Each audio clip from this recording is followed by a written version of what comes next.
This is Matthew Kratter's Bitcoin University.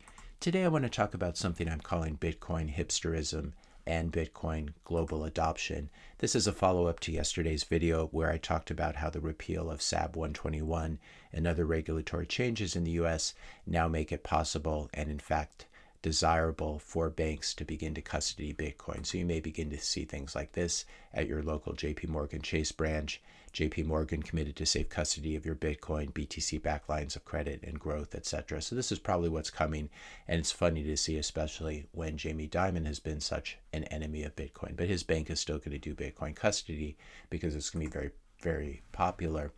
I got a lot of comments in the video like this one from Heinrich Pilser saying Bitcoin 2010. Let's cut out the middleman and ensure that we have sole access to our Bitcoin.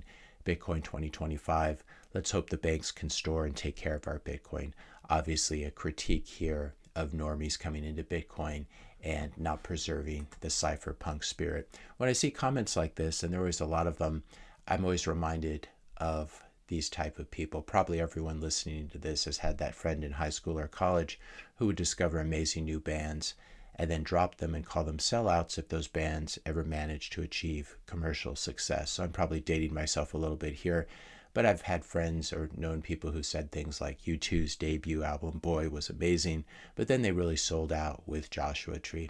And then, of course, they stopped following U2 at that point and missed out on decades and decades of albums. Or people who say, I used to love the Grateful Dead, but dropped them when Touch of Grey reached top 10 in the Billboard charts and they became more embraced by normies. These kind of people take great pride in being early adopters and are really talented in seeking out and finding great bands in their early stages.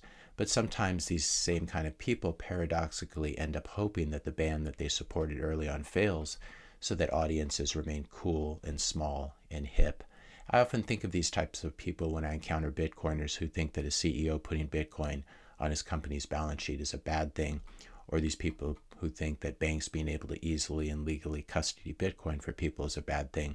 These are what I really would think of as Bitcoin hipsters. They almost want Bitcoin to fail so they don't have to witness former enemies of Bitcoin like Larry Fink embracing it or their normie neighbors using it.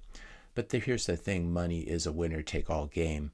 Every single currency in the world today is either rapidly cascading towards zero or is loosely or strongly pegged to the US dollar. We've been on a very strong US dollar system for the past 80 years, and even our geopolitical rivals like China and the Chinese yuan, these are pegged to the US dollar. The pegs move around a little bit, but we're basically on a single currency in the world right now. US dollar has been the winning money for the past 80 years.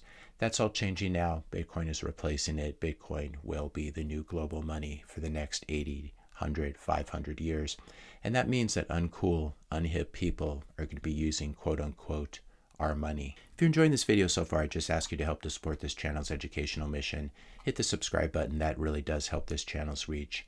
Leave a like, leave a comment, question, suggestion for a future video, and share this video with a friend or family member. So Bitcoin is no longer only for the cool kids, the cypherpunk kids, the libertarian, anarcho-capitalist kids. It's also ethical, neutral money now for 8 billion people on Earth. And not all of those people can or even desire to make on-chain transactions and hold their own private keys, including most people, let's say, under the age of 10 or over the age of 70, with some obvious exceptions. And I know there are exceptions who listen to this channel, but in general, really, it's probably 25 and up and 65 and lower who are really interested in holding their own keys. Again, with some obvious exceptions that I know. Even Hal Finney saw as early as 2010 that one way that Bitcoin could scale would be through Bitcoin banks. Bitcoin also scales nicely through layer 2s like the Lightning Network, not scammy layer 2s that want to sell you an extra token, but real layer 2s like the Lightning Network that use Bitcoin as their currency. Also things like Fedimints, which are a little bit custodial like banks, but they're run by federations, so they're less likely to rug you. You can imagine a network of Fedimints connected by Lightning nodes, etc., and then settling some stuff on chain.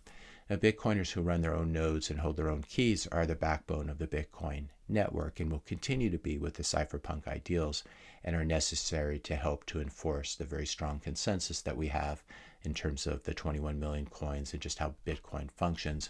But this doesn't mean that we cannot also have thousands or even millions of entities, institutions, groups holding Bitcoin for someone else. In fact, having lots of custodians is actually much better for Bitcoin than having just a few giant honeypot custodians like Coinbase Custody, which is the state of the network right now. Global Bitcoin adoption, just to repeat this, Bitcoin becoming the new global reserve currency and the new global reserve asset, replacing the US dollar and replacing US treasuries as the global reserve asset. Global Bitcoin adoption like this means that lots of people and lots of groups that you don't like are going to be using it. Even normies are going to be using it. Bitcoin is going to find its way into every nook and cranny of the global financial system, including the big US banks and the small US banks and the medium US banks. And in the process, it will make everything better as it does.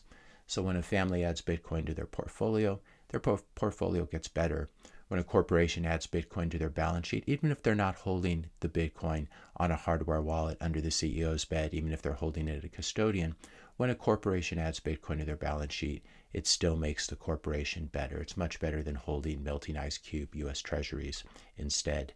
And when a nation state starts supporting Bitcoin mining instead of trying to shut it down, that's a good thing. That's not a bad thing. Some Bitcoin hipsters will get discouraged and drift off and dabble in Monero or Caspa or some other flash in the pan crypto that has no future and is doomed to lose value to Bitcoin forever. But I think the smart Bitcoiners will continue to hodl only Bitcoin. Betting against Bitcoin, to continue this rock metaphor, betting against Bitcoin today is like betting that Keith Richards would die in the 1960s. Not only were you wrong, but you were very, very wrong indeed. And like Keith Richards' body, you can hit Bitcoin with as much sex, drugs, and rock and roll as you want, and it'll just keep ticking. So don't be a Bitcoin hipster. Be happy that Bitcoin is winning. Keep holding your own private keys and running your own node. But don't get triggered when much of the world chooses not to do that. At the end of this video here, I wanted to answer one question too. This was a common question in yesterday's video. Patrick Reddy 7862 saying here, I feel like banks holding Bitcoins could suppress the price maybe. My response, no, it's actually just the opposite. There are lots of high net worth people, for example, and other institutions who only trust big banks to custody their Bitcoin. They'll only buy Bitcoin to begin with if they can do it at Wells Fargo or Goldman or JP Morgan, for example. If you enjoyed this video, be sure to hit the subscribe and like buttons. Hit the notification bell if you want to be notified when I publish my next video. And let me know your questions and comments in the comment section below. Thanks a lot for watching, and I'll see you in the next video.